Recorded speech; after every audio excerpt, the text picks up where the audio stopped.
Hello, this is Michael Kinnett with Eternal Networks. I hope that you're having a wonderful day today. With October being Cybersecurity Awareness Month, as I've spoken about on previous videos, I've been posting quite a bit about different areas of cybersecurity, both in social media as well as in my blog posts. And last week I posted a great blog post about phishing attacks, how to recognize them and how to keep your business data safe. Phishing is still the leading method used by hackers to gain access to corporate data and the leading breach point for ransomware. So it's extremely critical that you and your employees understand what phishing is and how to properly detect it. My blog post outlines what phishing is, as well as various different types of phishing, such as spear phishing and ambulance chasing phishing. If you haven't heard of those before, go check out the blog post and you can read the definition of them. Overall, phishing emails are fake messages that are designed to lure people into clicking malicious links, opening virus or malware-infected attachments, or sharing information such as login details. Phishing attacks have become extremely sophisticated over the years, and some look very, very realistic. With that being said, there are still some excellent strategies and tricks to help to identify a phishing email. The blog post provides some example emails, actual graphic screenshots of those, pointing out some of the things to look for. And I highly recommend checking it out to see what I'm going to be talking about here. I'll post a link to the blog in the comments below. The 7 tips for detecting phishing emails outlined in the blog are: 1. Watch for overly generic greetings and content, such as "Dear Customer."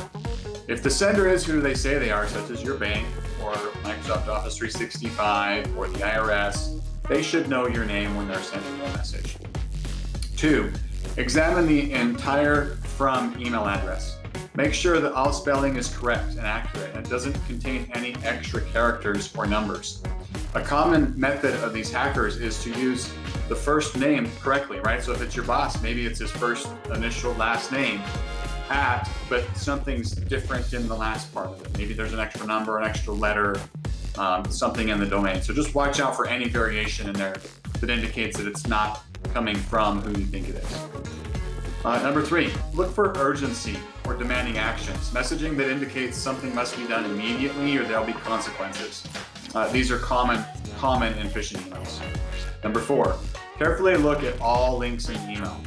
If a link points to a different location than what you expect, or doesn't point to a valid web address, maybe it points to an IP address or a group of numbers instead of a web address, website name, that's a good indicator that it might be phishing.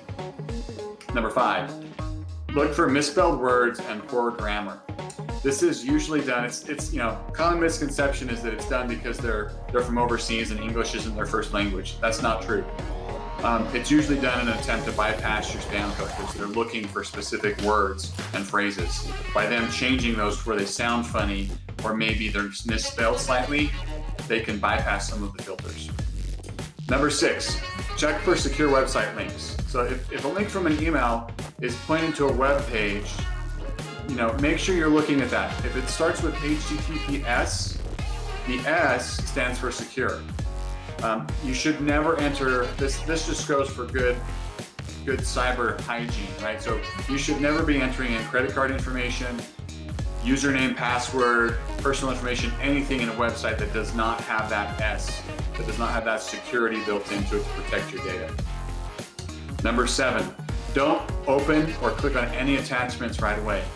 Make sure you've reviewed the email in its entirety before opening anything attached to it, to make sure that it's not something malicious. The 4 example emails on the blog point out these different ways in a graphical way that's much easier to understand than just by listening to me describe them. Please go check it out. The link will be in the comments below. If you have any other questions about phishing or other cybersecurity topics, please feel free to post them in the comments below or reach out to me direct. I absolutely love helping people understand security risks and have a better concept of cybersecurity in general. Have a wonderful day. We'll talk to you later.